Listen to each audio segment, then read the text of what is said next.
আসসালামু আলাইকুম, কেমন আছেন সবাই? আশা করি সবাই ভালো আছেন। আজ আমি একটা নতুন রেসিপি নিয়ে এসেছি, কাঁচা আমের মোরব্বা। চলুন তাহলে শুরু করা যাক। এর জন্য প্রথমে কয়েকটি কাঁচা আম ভালো করে ধুয়ে পরিষ্কার করে খোসা ছাড়িয়ে নিয়েছি। এরপর আমগুলো ছোট ছোট কিউব করে কেটে নিয়েছি। এবার কিউব করে কাটা আমগুলো কড়াইতে ঢেলে দিলাম। এরপর দিয়ে দিব পরিমাণ মতো চিনি আর সিদ্ধ হওয়ার জন্য সামান্য পানি দিলাম। এবার আলতো হাতে সামান্য নাড়াচাড়া করে নিব যাতে আমগুলো সিদ্ধ হলে বেশি গলে না যায়।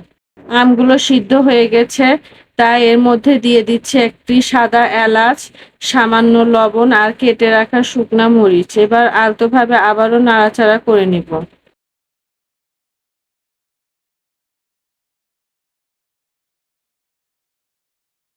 দেখুন, নাড়তে নাড়তে মোরব্বাটা একদম আঠালো হয়ে এসেছে এবং আমগুলোর ভেতরে রস ঢুকে চমৎকার দেখাচ্ছে।